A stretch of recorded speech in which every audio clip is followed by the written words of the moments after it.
By warehousing the body of the debtor citizen, the United States accomplishes two things. First, once warehoused, so once they got your body, they got your vessel, the inmate's ability to communicate with the outside world is severely restricted. This limits the United States' risk that the warehouse citizen would reclaim his creditor status, that the Naga would wake up, reclaim his status as the creditor, not the debtor, as the head, not the tail. The Most High says you'll borrow or you won't borrow, you know what I'm saying, from these nations, that they'll be borrowing from you. But if you ain't listening to my flow, to my realities, commandments are reality. It's not like, oh, you know what I mean, I say this. It's like, no, if you keep going straight, you're going to hit a wall. That's the reality. The Creator's flow is reality. Yeah, you know what I'm saying? You're supposed to be the head, not the tail. If you don't listen, then you're going to be borrowing from them. You want to be borrowing from them? You're the primary creditor. How you going to be borrowing from them? Let's go.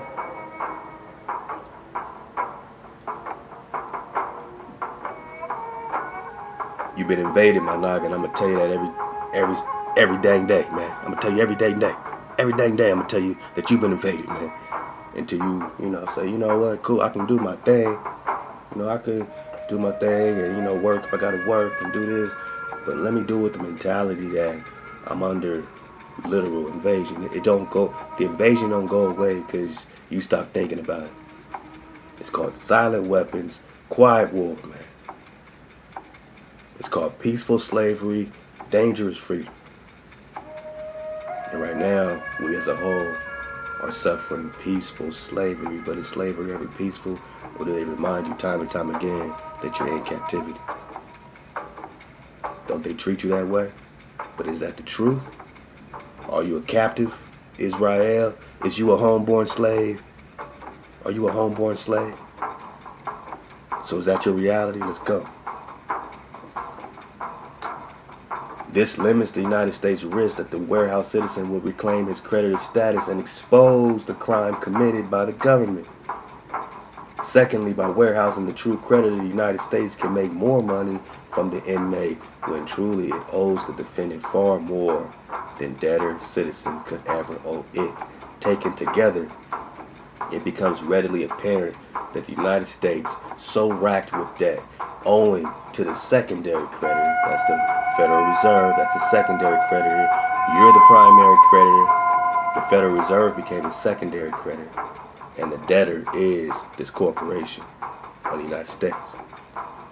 They're borrowing from everybody, right? They're the debtor. But first, they use your life as collateral to back their system, because you're an infinite being, right? You're worth more than gold, so you became by default the primary creditor and the collateral of this corporation. But they don't treat you as the primary creditor. They don't even treat you as the secondary creditor. They treat us as the debtor when they're the debtor. And somebody got to talk Turkey around here. I mean, shoot, somebody got to talk Constantinople around here. Schism of 1054 around here. Somebody got to talk Byzantine Empire. Emmanuel around here. Priest King Preston John, King of Kings, Rex Negoosh around here. We just talking the cons, primary credit. Go. Drop Nation, let go. We on the warpath, man. We on the warpath, man. And the price is going up. Let go. It is significant to note at this juncture the absolute wickedness. Let's take it right here. Taken together, it becomes readily apparent that the United States, so racked with debt owing to the secondary creditor, seeks to make money in any way imaginable, including incarcerating its primary creditors. So they right now are incarcerating the prime, right? The primes. The primes are being incarcerated. The primes are being incarcerated.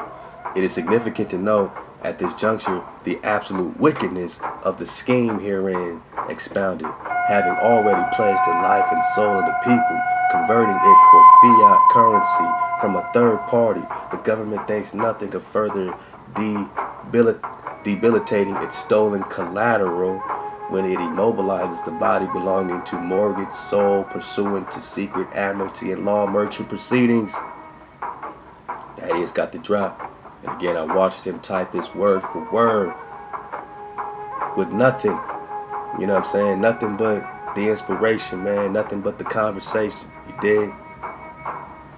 Thus, what is truly owed the debtor citizen at the time of any charge brought by the conflicted government is full disclosure of the nature of the proceedings and the defendant's true status, along with an accounting of the debt the government owes defendant to date. Chief among the various aspects of the accounting due to the citizen is evaluation of the most precious service provided by the creditor citizen to place a person's seat or asset at risk by pledging it as collateral for a loan is one thing.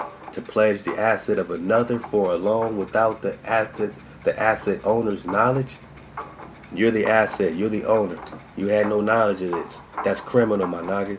To put all of our children up as collateral for this corporation, and you over there, we over there, you know, vowing or voting, because a vote is a vow. Just look at the etymology of vote. You're going to get a vow. So who you making a vow to? That's using you as collateral, your children, forever, perpetual servitude, papal bull, doom diversus, 1452, you collateral, my naga. Your children's children is put up as collateral as soon as we sign that birth certificate. Bam. That in captivity, what is? So this is, remember, this is directed directly to the what Secretary of Treasury, you know what I'm saying, whoever's running the tab, letting you know, man, I need an accounting. I need a full accounting, along with an accounting of the debt the government owes defendant today. Chief among the various aspects of the accounting due to the citizen is evaluation of the most precious service provided by the creditor citizen. Alright, again, to place a person's asset at risk by pledging it as collateral for a loan is one thing. To pledge the asset of another for a loan without the asset owner's knowledge is a crime. Criminal. But to pledge the very life of another as collateral for a loan is unconscionable. I mean, look, it's not even something that is so wicked that it's unconscionable. You know what I mean?